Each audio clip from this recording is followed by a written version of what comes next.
ಧಾರವಾಡದ ಸಬ್ ಜೈಲಿಗೆ ದಿಢೀರಾಗಿ ಭೇಟಿ ನೀಡಿದಂಥ ಕಾರಾಗೃಹ ಡಿಜಿಪಿ ಅಲೋಕ್ ಕುಮಾರ್ ಪರಿಶೀಲನೆ ನಡೆಸಿದರು.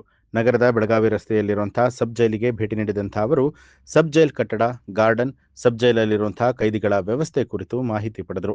ಇನ್ನು ಈ ಕುರಿತು ಸುದ್ದಿಗಾರರೊಂದಿಗೆ ಮಾತನಾಡಿದಂಥ ಅವರು ವಿದ್ಯಾಭ್ಯಾಸ ಅರ್ಧಕ್ಕೆ ಮೊಟಕುಗೊಳಿಸಿರುವಂತಹ ಕೈದಿಗಳಿಗೆ ಕಾನೂನಿನ ಅಡಿಯಲ್ಲಿ ಶಿಕ್ಷಣಕ್ಕೆ ಅವಕಾಶ ಇದ್ದು, ಆಸಕ್ತ ಖೈದಿಗಳಿಗೆ ವಿದ್ಯಾಭ್ಯಾಸ ಪೂರ್ಣಗೊಳಿಸುವುದಕ್ಕೆ ಸೂಕ್ತ ಕ್ರಮವನ್ನು ಕೈಗೊಳ್ಳೋದಾಗಿ ತಿಳಿಸಿದರು. ಭೇಟಿ ಮಾಡ್ತಾ ಇವಾಗ ಮಾತಾಡ್ತಾ ಇದ್ದೀವಿ. ತಪಾಸಣೆ ಸಲುವಾಗಿ ನಾನು ಬಂದಿದ್ದೆ. ತಪಾಸಣೆ ಮಾಡ್ತಾರೆ, ಇವೆಲ್ಲ ಮಾಡ್ತಾರೆ.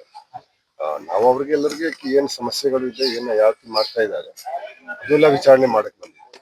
ಕೈದಿಗಳು ಅಂತ ಏನ್ ಸಮಸ್ಯೆ ಅವರು ಹೇಳಿಲ್ಲ. ಅದು ಸಾಮಾನ್ಯವಾಗಿ ಸಮಸ್ಯೆ ಒಂದು ಇದೆ. ಇಲ್ಲಿ ಡಾಕ್ಟರ್ದು ಒಂದು ಸಮಸ್ಯೆ ಇದೆ. ಅವ್ರಿಗೆ ಕೈದಿಗಳಿಗೆ ನೋಡಕ್ಕೆ ಪರ್ಮನೆಂಟ್ ಡಾಕ್ಟರ್ ಯಾರು ಇಲ್ಲ. ಅಲ್ಲಿ ವೇಕೆನ್ಸಿ ಇದೆ, ಅಲ್ಲಿ ಖಾಲಿ ಇದೆ. ಅವರು ಡೈಲಿ ಬೇಸಿಸ್ ಮೇಲೆ ಬರ್ತಾರೆ.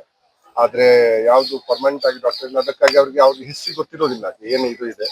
ಮತ್ತೆ ಸೆಕೆಂಡ್ ನಾವು ಇಲ್ಲಿ ನೋಡಿದ್ವಿ, ಒಂದು ಹೋದ ತಿಂಗಳ ಒಂದು ಸುಸೈಡ್ ಆಗಿತ್ತು. ಒಬ್ಬ ಶ್ರೀಧರ ಈಶ್ವರಪ್ಪ ಅವ್ರು ಸುಸೈಡ್ ಮಾಡ್ಕೊಂಡಿದ್ರು. ಸೊ ಈ ರೀತಿ ಇಲ್ಲಿ ಕಾರಾಗೃಹಗಳಲ್ಲಿ ಕೈದಿಗಳಿಗೆ ಒಂದು ಮಾನಸಿಕ ಒತ್ತಡ, ಮಾನಸಿಕ ಖಿನ್ನತೆ ಇದು ಬಹಳ ಜಾಸ್ತಿ ಇರುತ್ತೆ. ಆ ನಿಟ್ಟಿನಲ್ಲಿ ಕೂಡ ನಾವು ಪ್ರಯತ್ನವನ್ನ ನಾವು ಮಾಡ್ಬೇಕು. ಅದು ನಾವು ನೋಡ್ತಾ ಇದ್ವಿ. ಮೂರನೇದಕ್ಕೆ ಇಲ್ಲಿ ನೋಡಿ ಬಹಳಷ್ಟು ಜನ ಇಲ್ಲಿ 10th ಮಾಡ್ಕೊಂಡು 11th ಮಾಡ್ಕೊಂಡು ಫೇಲ್ ಆಗಿ ಎಲ್ಲ ಇರ್ತಾರೆ.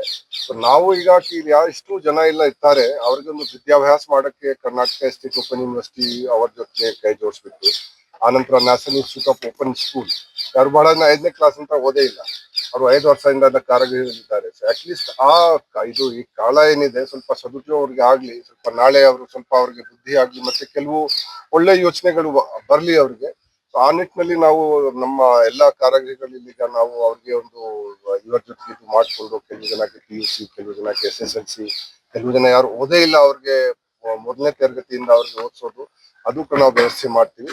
ಮತ್ತೆ ನಾರ್ಕೋಟಿಕ್ ಸಬ್ಸ್ಟಾನ್ಸಸ್ ಮತ್ತೆ ಮೊಬೈಲ್ ಏನಿದೆ ಅದು ಹಾವಳಿ ಬಹಳ ದಿವಸದಿಂದ ನಮ್ಮ ಕಾರಾಗೃಹಗಳಲ್ಲೆಲ್ಲ ಇದೆ. ಅದ್ರ ಬಗ್ಗೆ ನಾವು ತಾಕೀತು ಮಾಡಿ ಅದೆಲ್ಲ ಇದು ಆಗ್ಬೇಕು. ಇನ್ನೂ ನಮ್ಗೆ ಅನಿಸಿಕೆ ಸ್ವಲ್ಪ ಪ್ರಮಾಣದಲ್ಲಿ ಇನ್ನೂ ಇರಬೇಕು. ಈ ಕದ್ ಮುಚ್ಕೊಂಡು ಕೆಲವು ಕಡೆ ಇರಬೇಕು. ಈಗ ನಾವು ನಾರ್ಕೋಟಿಕ್ ಸಬ್ಸ್ಟಾನ್ಸಸ್ ಸಲುವಾಗಿ ಈಗ ನಾವು ಯಾರು ಈಗ ಕಾರಾಗೃಹಕ್ಕೆ ಅಡ್ಮಿಷನ್ ಸಲುವಾಗಿ ಬರ್ತಾರೆ ಹೊಸ ಕೈದಿಗಳು, ಅವ್ರದ್ದು ನಾವು ಡಾಕ್ಟರ್ ಕಡೆಯಿಂದ ಅವ್ರಿಗೆ ಟೆಸ್ಟ್ ಮಾಡಿಸ್ತೀವಿ. ಅವ್ರಿಗೆ ಏನಾದ್ರು ಸೇವನೆ ಮಾಡ್ತಾ ಇದ್ರು, ಏನ್ ಮಾಡ್ತಾ ಇದ್ರು ಅದನ್ನ ನಾವು ಮಾಡ್ತೀವಿ. ಮತ್ತೆ ಜೈಲು ಒಳಗಡೆ ಇದ್ದಾಗ ಕೂಡ ಈಗ ನಾವು ಕಿಟ್ ನಾವು ತರಿಸ್ತೀವಿ. ಕಿಟ್ ತರಿಸ್ಕೊಂಡು ಎಲ್ಲರಿಗೂ ಒಂದು ರ್ಯಾಂಡಮ್ ಆಗಿ ಸುಮ್ಮನೆ ಯಾರ ಮೇಲೆ ಒಂದು ಗುಮಾನಿ ಬರುತ್ತೆ, ಯಾರ ಮೇಲೆ ಒಂದು ಸಂಶಯ ಬರುತ್ತೆ, ಅವ್ರದ್ದು ನಾವು ಟೆಸ್ಟ್ ಮಾಡ್ತೀವಿ. ಮತ್ತೆ ಹೋಗುವಾಗ ಕೂಡ ಅದು ಟೆಸ್ಟ್ ಮಾಡ್ತೀವಿ. ಏನಾದ್ರೂ ಇಲ್ಲಿ ಇದ್ದಾಗ ಏನಾದ್ರೂ ಕನ್ಸ್ಯೂಮ್ ಮಾಡಿದ್ರೆ, ಅದು ಆಗಿದ್ರೆ ಅವ್ರ ಮೇಲೆ ಒಂದು ಅಪರಾಧಿಕ ಪ್ರಕರಣ ಆಗುತ್ತೆ. ಸೊ ನಾವು ಇದು ಮಾದಕ ದ್ರವ್ಯದ ಎಲ್ಲ ಸೇವನೆ ಇದೆ, ಅದಕ್ಕೂ ನಿಲ್ಲಿಸಲಿಕ್ಕೆ ನಾವು ಪ್ರಯತ್ನ ನಾವು ಮಾಡ್ತಾ ಇದ್ವಿ. ಮತ್ತೆ ಕೆಲವು ಕೈದಿಗಳಿಗೆ ಇಲ್ಲಿ ನಾವು ನೋಡ್ತೀವಿ, ಅವರು ಯಾರು ಫಸ್ಟ್ ಟೈಮ್ ಅಫೆಂಡರ್ಸ್ ಇದ್ದಾರೆ, ಯುವ ಅಪರಾಧಿಗಳು ಇದ್ದಾರೆ, ಅವ್ರಿಗೆ ಪ್ರತ್ಯೇಕವಾಗಿ ಇಡಬೇಕು. ಅದು ನಾವು ವ್ಯವಸ್ಥೆ ನಾವು ಮಾಡ್ತಾ ಇದ್ವಿ. ಮತ್ತೆ ನಾವಿಲ್ಲಿ ಜಾಮರ್ದು ಏನಿದೆ ವ್ಯವಸ್ಥೆ, ನಮ್ಮ ಪ್ರಕಾರ ಜಾಮರ್ದು ಏನು ಈಗ ಪರಿಸ್ಥಿತಿ ಸ್ವಲ್ಪ ನೆಟ್ವರ್ಕ್ ಅವೈಲೇಬಲ್. ಸೊ ಅದು ಎಲ್ಲ ಇದೆ. ಸೊ ನಾವು ಅದು TCL ನವರಿಗೆ ಆ ಸಮಸ್ಯೆ ಎಲ್ಲಾ ಕಡೆದು ಇನ್ನೂ ಪೂರ್ತಿ ಪರಿಹಾರ ಆಗಿಲ್ಲ. ನಾವು ಅದ್ರ ಬಗ್ಗೆ ಬಹಳ ಪ್ರಯತ್ನ ನಾವು ಮಾಡ್ತಾನೆ ಇದ್ವಿ. ನಿನ್ನೆ ಕೂಡ ಬೆಳಗಾಂನಲ್ಲಿ ಕೂಡ ಅದೇ ಸಮಸ್ಯೆ ಇತ್ತು. ಇಲ್ಲಿ ಕೂಡ ನಾವು ಹೇಳ್ತಾ ಇದ್ವಿ ಆ ಜಾಮರ್ ಬಗ್ಗೆ ಅವ್ರಿಗೆ ಸಮಸ್ಯೆ ಆಗ್ಬಾರ್ದು. ಸೊ ನಾವೆಲ್ಲ ಇದು ನಾವು ನೋಡೋಣ. ನಾವು ಕೆಲವು ಪ್ರಯತ್ನಗಳು ನಾವು ಮಾಡ್ತಾ ಇದ್ದೀವಿ. ಸ್ವಲ್ಪ ಮಟ್ಟಿಗೆ ಈಗ ನಮ್ಗೆ ಅದು ಸಕ್ಸಸ್ ಆಗ್ತಾ ಇದೆ. ಆದ್ರೆ ನಾವು ಬಹಳ ಕೆಲಸ ಇನ್ನು ಮಾಡ್ಬೇಕಾಗತ್ತೆ. ಬಹಳ ಕೆಲಸ ಈಗ ನಾವು ಮಾಡೋದು. ನ್ಯೂಸ್ ಅಲರ್ಟ್, ನಿಮ್ಮಿಂದ ನಿಮಗಾಗಿ.